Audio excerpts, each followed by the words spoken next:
Hello everyone, this is Dylan from the Toro Club, and I'm back with Angel. I'm Angel. And we're back again with another Set 28 deck review, and today we're going to be going over the red Porunga deck. So going to the leader as always. So on the front side, you're just the Dragon Ball. Permanent, you can't attack like usual Wish Dragons leaders can't. Activate main, switch this card to rest mode, and discard one card from your hands. Look through your deck in life and add a total of 3 cards of Dragon Balls among them to your hand, then shuffle in here as you look through. And then Wish when you have 7 or more Dragon Balls in the drop as usual. You add to 1 card from your drop to your Z energy and you flip over. So you do not actually draw or untap or anything on Awaken or Wish. And you do actually add 3 balls instead of the usual like 2 that most other Wish decks do. So that's pretty nice to get to Awaken Wish faster. On the Awaken side, you are just Porunga. Permanent also can't attack. Activate main, you get to play up to 1 red Piccolo card, then it costs to 1 from your drop. So just free playing stuff's obviously really good. Activate main once per turn for 1 red, you get to place 7 Dragon Ball extras from your battle area into the drop. Draw 1 card, choose all of your and your opponent's non-freeze the battle cards, place them bottom of the deck in any order, and then deal 1 damage to your opponent. So pretty strong effect if you can get all the Dragon Balls into the battle area to the drop. You get to burn your opponent, draw, and board wipe both boards. So yeah, it's really strong to do. And it's not once per game either like the usual Wish effects are. So if you can get this off multiple times per game, I mean, that's pretty powerful. So what do you think of this leader, Angel? It's very cool. I'm very interested in playing it. And I think we've already done a couple games, so I already kind of feel where it's going to be lacking, unfortunately. But yeah, like you said, those effects are super powerful, so it's pretty fun to play around with that kind of stuff. Yeah, for sure. So it looks like it's pretty set up. We haven't had like a traditional Wish leader in a long time, so it looks like it's pretty well set up there. So we're going to the actual archetype now. So we have the Dragon Ball itself that they want you to use. So it's a God of Dreams Dragon Ball. As the Dragon Ball tags, you can include up to 7 of them in your deck. Activate main, if you lose a red Shenron card, draw 1 card. Just the usual draw when you use it. It's also 0 cost, so you don't got to worry about a cost. Activate battle for limit 1. If you lose a red Porunga card and you place the card in the battle area to its drop, you literally gets plus 5,000 power for the battle. So if you are getting a lot of these Dragon Balls from the drop into the battle area, you can just activate battle on a pinch, place them in the drop and get a free 5k, so that's also very handy there. And then we have the extra card, so Namekian Residence. So it's a field. When this card is placed in the battle area, you get to place up to 1 red Namekian card, then it costs to 1, or a card with Dragon Ball from your deck until its owner's drop, and shuffle your deck. And then auto once per turn, if your leader is a red Porunga card when your red Vegeta or Frieza's Armor's card is played, you get to place up to 1 God of Dreams Dragon Ball from your drop into the battle area. So yeah, just very nice setup. This is probably like your ideal turn 1 play, since it gets your Piccolo 1 drop that you want to play from the drop setup, or it can even get you Awakened to get a Dragon Ball into the drop also. And then it's another way to get Dragon Balls into the battle area, which is what you want for a lot of your leader effect, obviously. So yeah, Angel, what do you think this field and even the Dragon Ball itself? Yeah, the Dragon Ball is great. I do like that. The extra effect on it. It's really just a Dragon Ball, but with a little bit extra on it. The field is absolutely necessary, but it kind of feels bad to play because it doesn't really do anything other than kind of get you set up. And that doesn't feel too good in the new, like, modern Dragon Ball. You know what I mean? Mm-hmm. It is good. It's important. I mean, you have to have this set up. It lets you get your plays out, or it sets up your big board wipe and actually lets you threaten with it. If you don't have this out, you're like super behind on getting the Dragon Balls in the battle area. So there's that. I wish there was more. I know you draw a lot, quote unquote a lot, but it would be nice if this drew one of the Dragon Balls instead, or something. It just doesn't feel good. Yeah, instead of like placing Dragon Ball from deck to drop, just adding it to your hand instead. Could have been better. Yeah, let you +1 somehow, because you don't draw, like, you don't get anything on Awaken, and there's like no desires to really like fuel mid-range plays. It works pretty good like as a generic red deck, but we'll get into it more. The field is absolutely necessary, but it doesn't feel good to play. I'll say that.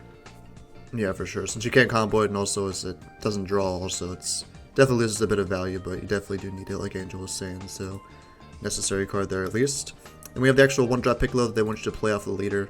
So he's just auto when he's played, draw 1 card.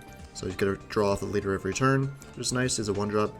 You need to absorb for 1 red. Place 1 Namekian card from your drop under this card. You get to play up to 1 red Piccolo with an energy cost of 5 from your deck or drop on top of this card to shuffle your deck. So Pretty nice. Just get a free play in the 1-drop, and then he plays out the 5 cost. So we're going to the 5 cost now as well. So he's a 5-drop 25k blocker. Auto when this card's played, you can choose to one of your opponent's battle cards. It gets minus 15,000 power for the turn, and this card can't be removed from the battle area by skills until the end of your opponent's turn. So very nice. Just cannot be removed at all unless it's another red deck. Then activate battle. You get to place 1 card from this card underneath to known as drop. Then choose to one of your opponent's battle cards. It gets minus 10,000 power for the battle, and that is not once per turn. So you can use it twice, since you're going to have 2 cards underneath him whenever you play him. So yeah, what do you think of this combo right here, Angel? Yeah, this combo is sick. I really like this one. Just, infinite recursion out of the drop. It can play your guy out of the drop too, like the one that he turns into. So it's just like an actually infinitely recurable card in the deck. I mean, it's your draw engine also, since your leader doesn't really draw. This is the card that draws, right? The 1 cost. Mm-hmm. And then the 5 cost is super strong, so there's that too. It's a great card. Like, you can almost build entirely based around this instead of trying to build based around the big combo. And that might be the safer bet. It might be a trap to try to do the big combo, but the big wish. But this stuff is like super solid. Yeah, indestructible blocker that can also has removal on it, just whenever you want. So it's very, very strong. And it's super annoying. Activate battle being on both turns, but you can kill the card during their battle too. So it's also very helpful. Yeah, in certain matchups, that's crippling. Yeah, and you can get the setup really, really early, like turn 2 basically. So very, very good. Yeah, if you tap out. Yep. So we have this 1-drop nail. He's blocker and revenge. He has a 1-drop 4k. He's counterattack. You get to play this card, then shoots up to one of your cards. He gets plus 20,000 power for the battle, so pretty similar to like After Image. Permanent, if your leader is a red Earthling, Namekian, or Shenron card, you can activate this card's counter skill from your hand by adding 1 card from your life to your hand instead of paying the energy cost. So also like After Image, you can take a life instead.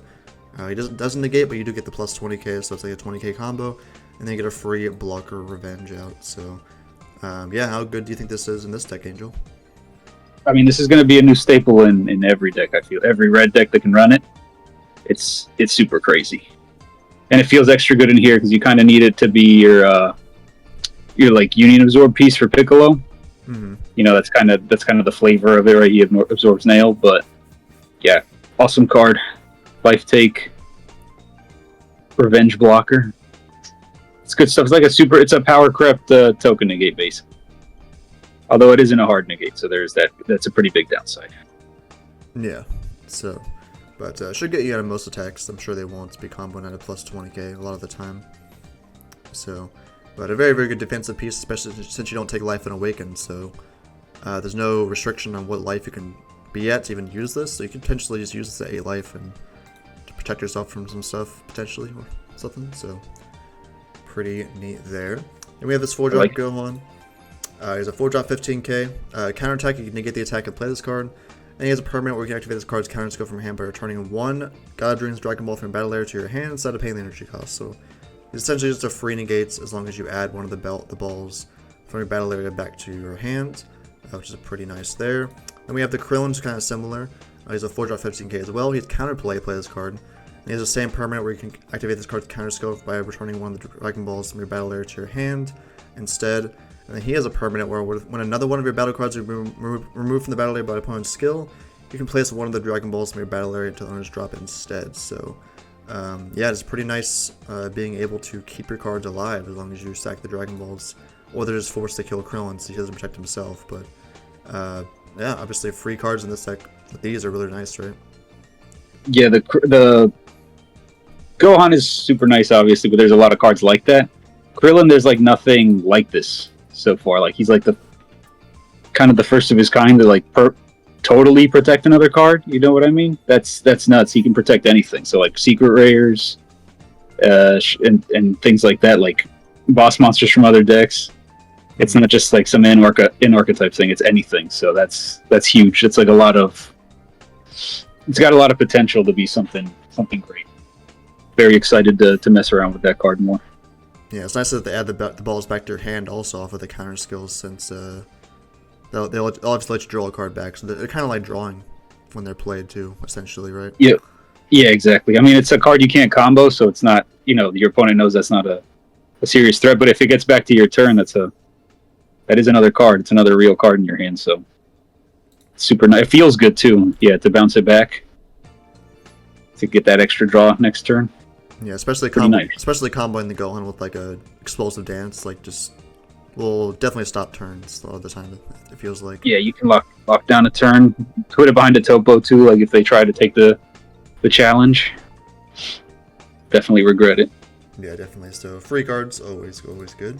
And with Vegeta, he's a 5-drop 20k. So auto when he attacks, he gets to draw 1 card.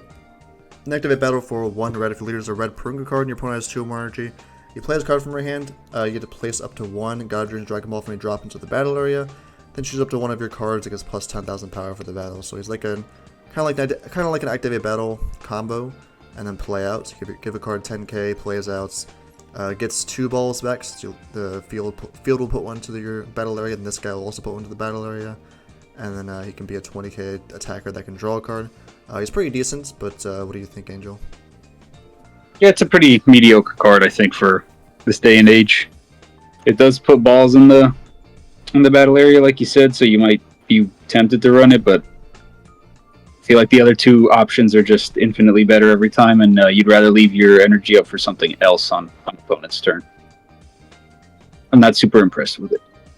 Yeah, so there is 2 more options that are probably much better than this one, so we'll talk about them now. So we have Zarbon and Dodoria. So Zarbon 6-drop 20k with dual attack and blockers. So when he's played, you can look at cards at the top of your deck up to the number of cards in your battle area, and then add to 1 red card with energy cost of 6 or less to your hand, then shuffle your deck. And then activate main for 1 red if your leader is a red Porunga card, play this card from your hand, and you get to place up to 2 God Dreams Dragon Balls and drop into the battle area. So that will be 3 with the fields. You get 3 balls immediately added. And the Dodoria, he plays the exact same way. Draw 1 card and then place the 2. Or no, he draws, but Zarbon draws in the auto. And then he places 2 Dragon Balls in the drop into the battle area, which will be 3 with the field. And then when he's played, you get to choose up to 1 of your opponent's battle cards. It gets minus 5,000 power for the turn for each card in your battle area. So once you're stacking a lot of Dragon Balls into the battle area and also playing these guys out and then as the extra, I mean, you can get a lot, like really big effects with these 2, right? Yeah, I was searching my entire deck with Zarbon at certain points, and yeah, Dodoria can kill anything. It's very strong 1+. They're super strong. They're the stars of they're like the. No, is Piccolo more important than these are the most important if you're doing the combo for sure. Setting up the Dragon Balls and kind of keeping your engine going, and they feel awesome to play. Like just being able to search for anything and getting your engine going, it's nice. I like them. Yeah, these are like the perfect cards to play for this deck, getting your setup and also having just good effects on them. So yeah, very, very nuts cards, especially when you're going to have a full battle area. Like you can look at your entire deck for any red card. It's not specifically Frieza's army cards or anything. It's just any red card 6 or less. So yep, any red card extras, anything you want. So it has to be 6 or less. Yeah, you're right. But yeah, so no secret rares, but very, very good there. And then Dodoria, obviously, I mean, -5 times like 7, 8 cards on the board. I mean, you're gonna be killing anything in the game with that. So very, very busted cards there. And they're not even turn restricted either. You can play them literally any turn you want. So yeah, as soon as you got the ball set up, start doing it. Yeah, so very, very versatile cards there. They are the definite stars. Then we have this Frieza. He's an SR, so 6-drop 30k. Auto limit 1 when this card or your opponent's battle card is played. You get to play 1 Frieza's army token with 10,000 power and against barrier and blocker until the end of your opponent's turn. So getting barrier blocker tokens on both turns could be neat. Activate main for 2 red. If your leader's red and you have 3 or more cards in your battle area, you draw 1 card and play this card from your hand. So if you drop 30k, that can spit out essentially 2 barrier blockers. It's pretty neat. Do you think this would actually make it in the deck? I hadn't put it in at first, but I think I might. I want to try it. It seems, it kind of feels like what I was missing, which is probably why they made it for the deck. So we'll get into my list later. But yeah, I think it's pretty solid. Costing 2 is what made me cut it, but I think it might be worth that 2 energy. Yeah, because this could definitely be more defense. Like on top of a explosive dance, like this can definitely help keep you alive. It just seems like a really annoying card, and that's what you want in this deck. Yeah, for sure. So it could be a really, really good piece. It's also generic, so if you play a deck that has a lot of cards in your battle area really easily, this could be pretty nice, right? You think so? Yeah, definitely. I think it'll be better in some other decks as well. I I see it. It's a card with potential, you know. And being able to keep it alive with Krillin is also the other thing that I had realized that made me want to try it again to get more value out of that token generating effect. Yeah, if you can just keep getting those outs like every turn, it can be very annoying for your opponent to deal with. So Yeah, barrier block. pretty cool there. Then we have the last card, which is just like a kind of generic negate. So one drop Scouter destroyed. Counterattack, negate the attack, then choose up two of your opponent's cards, and they can't attack leaders for the turn. So very interesting negates. Not leader locked or anything, just pay 1 red. I mean, do you think this is like a legit card that's not even just the Porunga deck, but any red decks will be running? Yeah, I think a lot of red decks are going to be running this, especially since it's 2 of opponent's cards. It's not just battle cards. So you can hit their leader if you're afraid that if it's going to be like a surge coup situation, right? You don't want their leader to swing at your leader. Mm-hmm. That's pretty huge in that matchup. It might end up being a sideboard card, but it's a very strong sideboard card. So yeah, that card's awesome for sure. Yeah, if you have like no board at all, like no battle cards units to swing at, I mean, like they just can't swing at all if you play this. So Yeah, it turns up. yeah, it could be interesting into those kind of decks. So very interesting negate there. So then we'll go into the Z deck now. So we got 2 Z cards. So we have Frieza's Army Invades. So auto discard onto 1-drop with for 1 Z. An auto discard 1 card from your hand when the card is placed in the battle area. Add up to 1 red Frieza's Army card, then it causes 6 when you drop it to your hand. So if you discard it off your leader or something, you can add it back off of this. Then activate battle for 1 red if your leader is a red Porunga card and remove this card from the game. You place up to 3 Dragon Balls when you drop into the battle area. And choose up to 1 of your red cards against plus 10,000 power for the battle. So kind of like similar to the Mighty Blasts, where like you can get like a plus 10k if you really need it out of nowhere, and also get you 3 Dragon Balls in the battle area, which is obviously very relevant for your leader effect and the other cards that free play. So I mean, yeah, what do you think of this as the extra? It's not like super strong, but you need to play it for sure. It's better to run this over the Mighty Blast. I think you play this out instead, just for the off chance that like later on, late in the game, you'll definitely have the energy to do the tap 1 and put 3 balls back, and I think that's very relevant.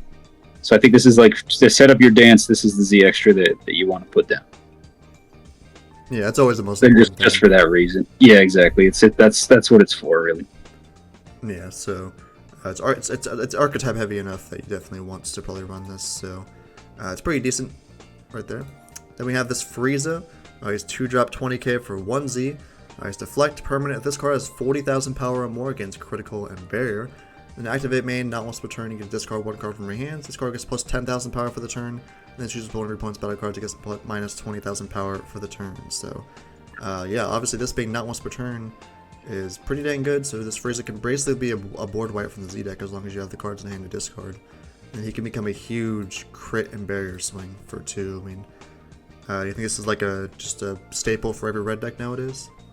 Yes, for sure. This is one of the best Z cards they've made in a while, like Z battle cards. Like you said, it can just hit the whole board as long as you got cards to pitch. If you have other ways to pump him up too, you can just get him to the 40k without having to keep pitching, right? Right. True. And then like kind of save the cards in hand, like swing, bait out a token, right? Like this threatening the token, they're never gonna want to do it because you just 1 card out any sort of like blocker negate they throw down. So it's a very threatening card. I like it a lot. I'm excited to try it in some other decks too. Yeah, it's a good point against those decks that just play a bunch of cards on your turn, because like they'll do their whole turn. They'll play on your turn also, and then you can just do this and just keep discarding cards to wipe their board. So it'll be very interesting to see how. Yeah, it's power neg too.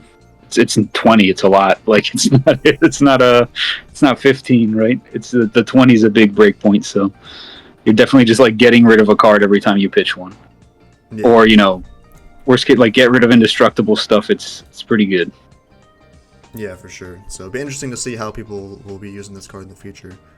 Should be a staple for red decks, I think. So that was the entire archetype for red Porunga. So we'll go into our own deck list that we've been messing around with now. So here it is.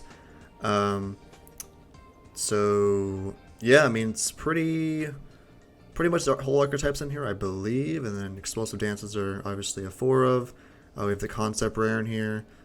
could be neat since the field, I believe, does care when you play its Frieza cards, right?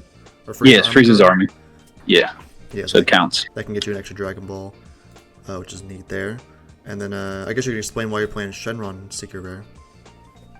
Yeah, I just wanted something, a secret rare that gets value over multiple turns, because I wanted to keep it alive. I mean, basically every single one can, right? Like if you just play a generic big beater one. Mm-hmm. But it's because the Krillin can keep, like I said earlier in the video, can keep your secret rares alive. So if you throw this down on curve, throw a Krillin down, and then if you can get 2 Krillins down. So what my idea was on turn 2, just like whatever they play, throw down a Krillin, and then on turn 3 you throw down your Shenron, and then on their turn throw down another Krillin, and then hopefully that's enough stuff to bridge it to the next turn, and then you can just start rezzing stuff, and then they have to answer all the other stuff on your board while also having to choose between that or Shenron, right?